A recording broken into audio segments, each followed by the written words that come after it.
नमस्कार मित्रांनो, माझं नाव पवन. तर आपल्याला जायचं फिशिंग करण्यासाठी. तर आपण निघालो फिशिंग करण्यासाठी.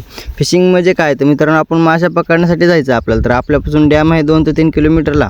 तर आपण पोहोचलो मित्रांनो डॅमला पोहोचल्यानंतर लगेच आपण तुम्हाला फेस वगैरे दावला.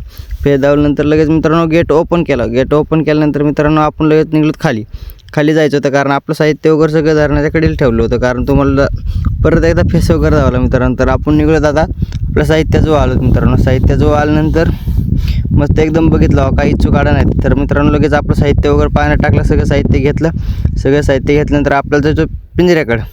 तर आपण लगेच त्याच्यावर बसलो की लगेच पुढं गेलो. थोडंफार तुम्हाला डॅम वगैरे दावलं लगेच आपण आलो पिंजरा वगैरे हुलवला मित्रांनो. तुम्हाला दावला मस्त हुलवला गेला. थोडाफार माल वगैरे पण पडला पिंजऱ्यामध्ये. तुम्हाला दाखवतो जे की हे माल वगैरे पडला होता पिंजऱ्यात असा माल वगैरे पडला मित्रांनो. लगेच आलता आपल्याला गळ लावण्यासाठी, कारण आपलं वामटं धरायचं होते. तर आपण सुरुवात वगैरे केली मित्रांनो. सुरुवात केल्यानंतर की लगेच चारा वगैरे टोच चालू, लगेच आपलं संपलं की लगेच आपण आलो बाहेर. तर आपल्याला जायचं फिरण्याकरिता आपल्याला जायचं देवाला. तर देवाला म्हणलं चला जाऊन यावं एकदा.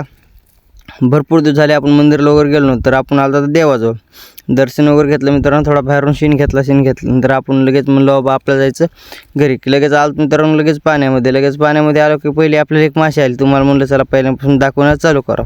तर मस्त मासे कशी दाखवली मित्रांनो. कोणची मासे आहे ती नक्की मला कमेंट करून नक्की सांगा. तर पुढं आलो मित्रांनो लगेच आपल्याला खेकडा पडला. खेकडा म्हणजे ते नवीन स्टाईलमध्ये पडला होता, जे की गळाला पडला होता.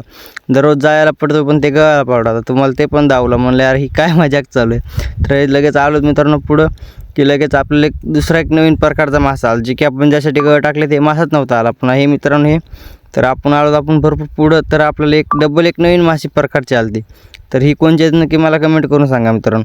तर पुढं बघत मित्रांनो भरपूर झाला आपलं शेवट झाल्यानंतर मित्रांनो की आपल्याला जायचं होतं लगेच पाण्यामध्ये की यायला ही बघा वांबट आलं. शेवट झालं की एका धावणीचं की लगेच एक वांबट निघलं मित्रांनो. पहिले तुम्हाला धावलं, लगेच दुसरं पण आलं मित्रांनो. चला म्हणलं आता आपलं वांबटाच्यातलं काय म्हणलं, कारण एक धावून आपली फेल गेली ती. तर परत आपल्यासारखे वांबट मासे येऊ लागले मित्रांनो. तर मला किती अशा वांबट मासे आल्या असत्या मित्रांनो तर नक्की कमेंट करून सांगा मित्रांनो. तर तुम्ही बघू शकता तिथं एक मस्त मोठाले वांबट पडले होते आपल्याला ह्याचे, की फोटोमध्ये म्हणजे मोबाईलच्या कॅमेरामध्ये थोडं लहान दिसते, पण ते साईज होती किलोची अर्धा किलो पाव किलोची साईज होती. तर अशी साईज मित्रांनो भरपूर आहेत त्यामध्ये. तर इथं थोडं मोठं होतं. तर म्हणलं बाबा चला याचा पण शीन घ्यावा. थोडाफार शीन घेतल्यानंतर मित्रांनो इथं परत एक बारीक मासे आली. यार म्हणलं तुम्हाला दाखवा ही मासे कोणची ती पण मला नक्की कमेंट करून सांगा मित्रांनो.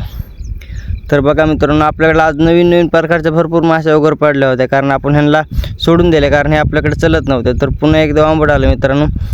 वांबट मित्रांनो काढून वगैरे घेतल्यानंतर परत आपल्याला परत एक नवीन मासे आली. यार म्हणलं ही पण तुम्हाला दाखवा. तर ही पण मासे तुम्हाला नवीन दाखवल्यानंतर तसं जवळच एक मित्रांनो वांबट होतं, ते पण तुम्हाला दाखवलं. तर म्हणलं वांबट पण एक नंबर आहे. म्हणजे कसं मित्रांनो भरपूर माल वगैरे पडला होता आपल्याला. कमीत कमी मित्रांनो 2 ते 3 हजार रुपयाचा माल पडला होता. तर आपलं झालं मित्रांनो शेवट. तर भेटू नेक्स्ट व्हिडिओमध्ये.